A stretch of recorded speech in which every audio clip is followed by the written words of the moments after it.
Welcome back.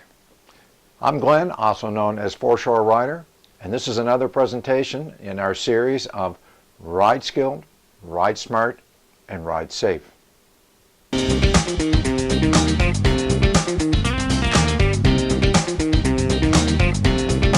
So, when you head out for a ride in your bike, sometimes you want to know, what do I take with me? Do I take anything with me at all, or just me, or whatever?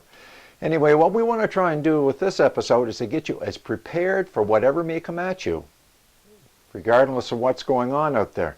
But there's some different things that you can do to be prepared for your trip, whether it's a short one or whether it's a long one. We're going to look at 3 different variables. Those you should have, those you would like to have along with you, and the option list of, boy, would I love to have this. Now, this is going to depend, too, on the type of bike you have and the kind of riding you do. For the sake of this video, what we're going to look at is highway riding, and not cross-country or adventure riding. If you have a cruiser without saddlebags, there's not a whole lot of room you can put anything. The same with a sport bike.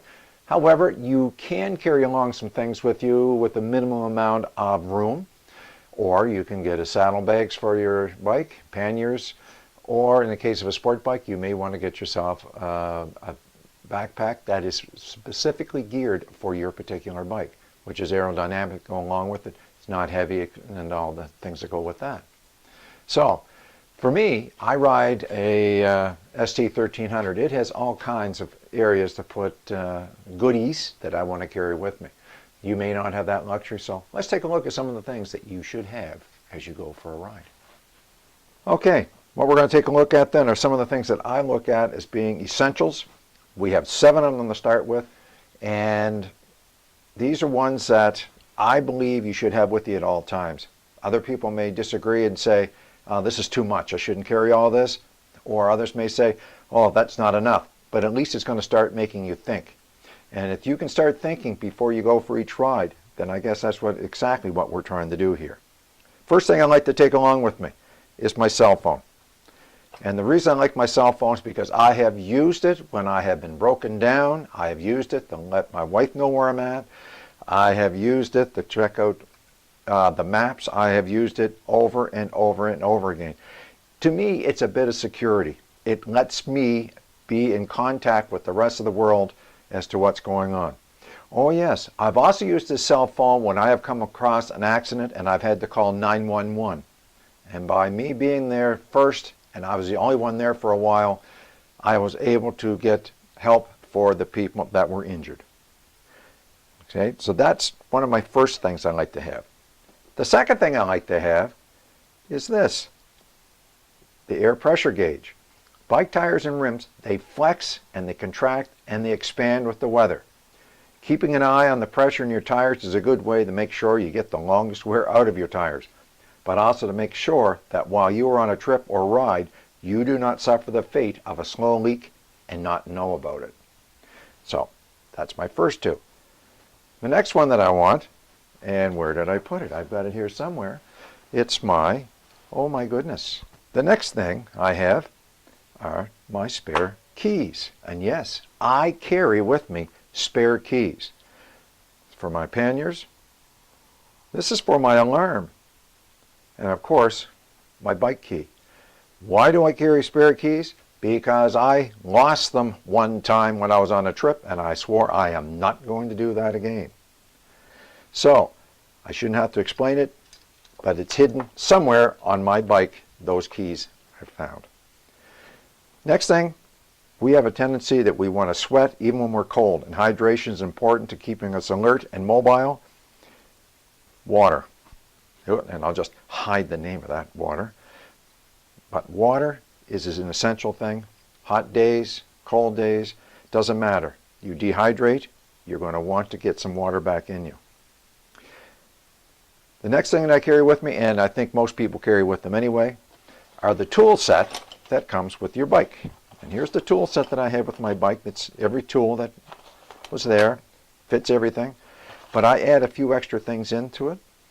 Number 1, I use a JIS screwdriver. Now it may look like a regular Phillips or Cross screwdriver, but we can get a little closer here and take a look. is slightly different. This is for Japanese screws, which are found on most metric motorcycles like I have. This is far better than a Phillips because it doesn't round out the screws as bad. The other thing I have is a ratchet. And this is a flexible ratchet so it fits in. And the common nuts and so on that I'm looking at right now are a number 8 and a number 10. So I carry these with me. And by having those, I feel just a little tad better that if I need to fix my bike, or in a lot of cases somebody else's bike, if they have a metric, at least I may be able to give them a hand. The sixth thing that I like to have is first aid and CPR. And you'll notice I don't have to carry that here. I carry that with me. I take a regular first aid and CPR course every 2 years. And by this way, I know that on the highway, if somebody is injured, I'm there, I can assist them, and I have done that. The last thing of my essential 7, oh yes, and by the way, I should put in the note, if you haven't got first aid and CPR now, make it a point to get it. You can never go wrong with knowing CPR and first aid. And the last thing of my essential is a very hard thing to carry, is a card. And that is my CAA, you can have AAA, and a number of other cards out there that are a membership card for an auto club or whatever. And you look at it as an additional insurance. In the case of a breakdown, you know who is going to get you home, or at least to the destination, that can get you back on the road. There is nothing more lonely than being on the side of the road and trying to get someone to pick up your bike and do it for a reasonable price. And I'm using the words reasonable price because in some places, in some jurisdictions, the cost of transportation is ridiculous. Beware the tow or the lift driver gouging that has happened to so many. By having a membership, you don't have to concern yourself with this. You use that phone, you call your CAA or your AAA, and they send a truck for you and load up your bike, and away you go. And it also depends on whether you have a Premier Edition like I have or you have the regular. Take a look, but it's some of the best money that you are going to spend. All right, that's our essentials. Now, let's clear this away and let's take a look at what I look at as the should have, but you're not limited to series.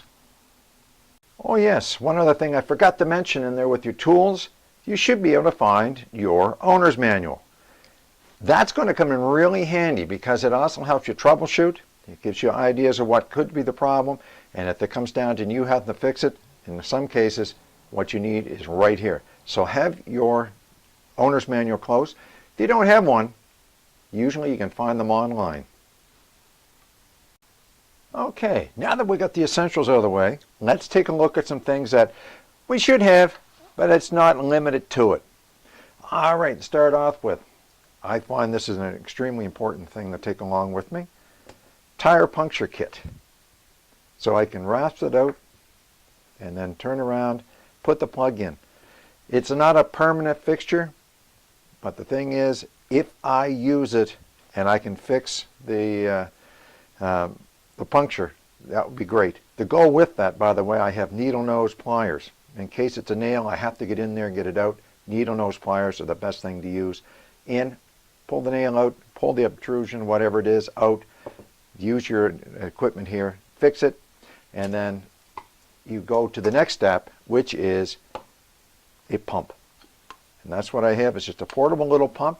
Is it going to fill my tire all the way up? No, it's not. But it's going to give me about 15 to 18 pounds so that I can get somewhere to either fix my tire or to get more air put in it. It's not going to leave me stranded. Is it expensive? No. And does it take up a lot of room? No, it doesn't, because that's the size of it right there. So those, to me, are some of the more important things that I should have to make sure that I can keep going on the road.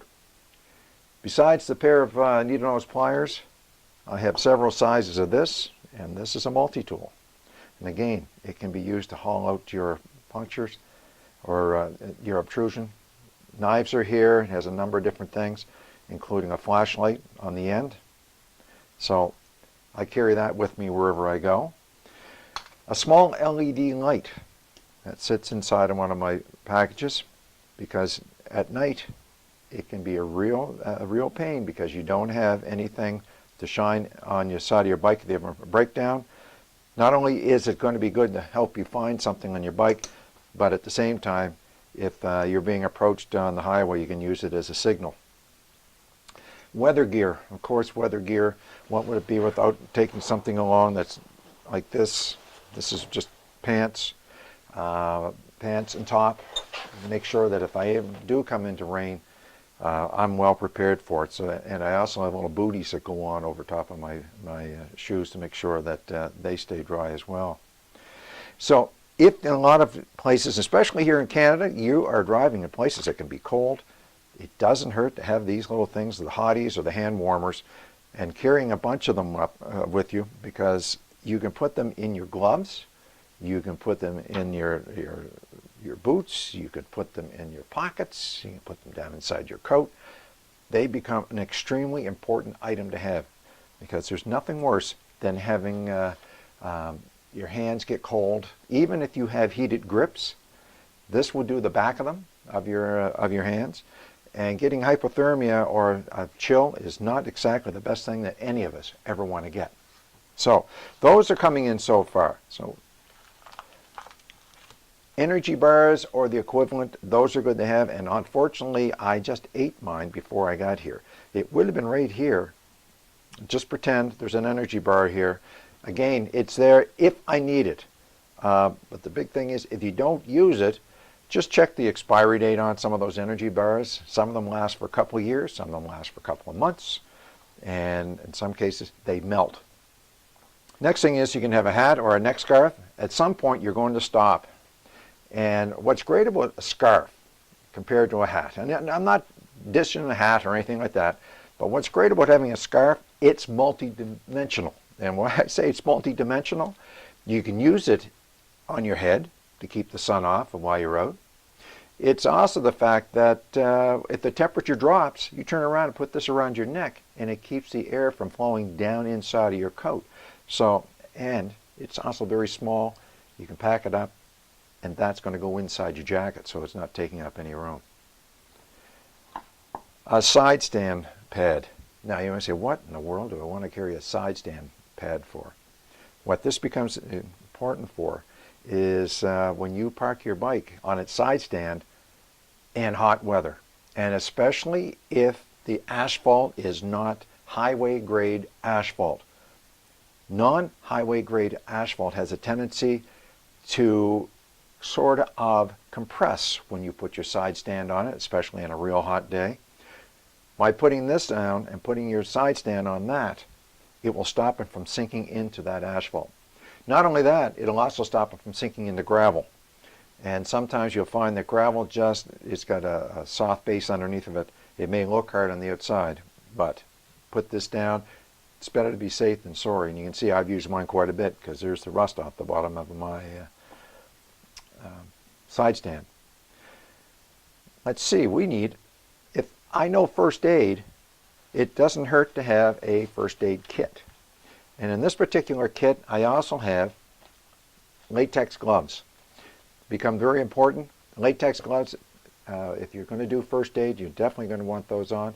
At the same time, if you're working on your bike and it's dirty, you're going to put these on as well. So having these latex gloves with you, first aid kit, keeping it well stocked so that while you're on the road, and you'll notice this is not a very big kit. It fits very well, even if you have to wear it, because it has the belts, so that comes in very, very handy as well. And the last thing that I carry with me, it's twofold sort of thing. I carry with me the sunscreen and bug repellent. Sunscreen speaks for itself. The way things are going right now, it's good to have the spray on you. And I think most people nowadays realize just how important it is to protect your skin. At the same time, I like to protect my skin from bugs, especially black flies and mosquitoes, who carry heaven knows what, including ticks. By putting this spray on, if I'm out somewhere, I have to stand around or whatever, I have come prepared. So these are some of the things that I look at. Is it's nice to have. It's just similar. It should have, but it's not limited to these. These are just some of the things that I carry with me on a regular basis. So last but not least, we're going to go crazy. And let's go crazy is the next part of this. Alrighty, as Prince once said, let's go crazy.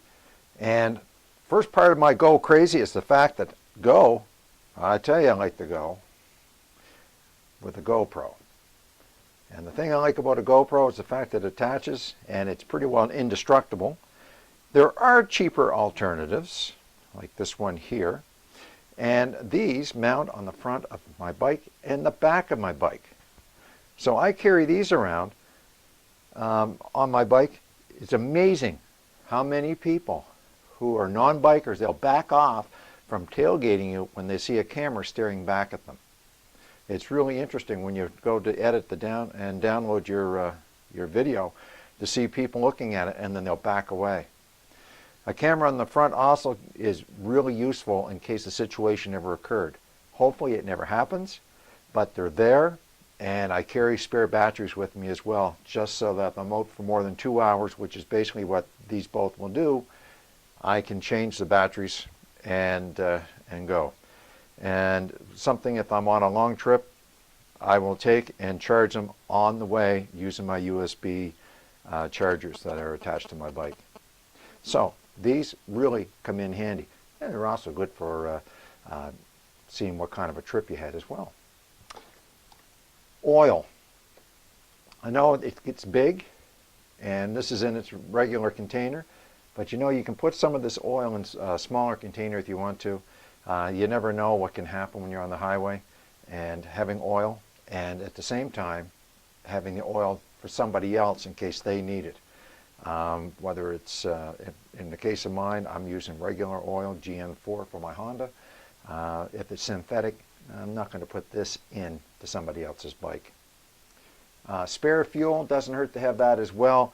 I don't have my container here with me right now, but I carry a liter of spare fuel. Now, a liter may not sound like a whole lot, but the container doesn't take up a lot of room, and 1 liter could make the difference of getting me about 18 kilometers down the road where I can fill up. One of the other things I carry with me now, because of the fact of what's happened around, is an alarm. So I carry this alarm with me, and it comes in really handy, especially if you don't forget to attach, if you don't forget to attach your cord. And this goes through there. Oh, and it's working.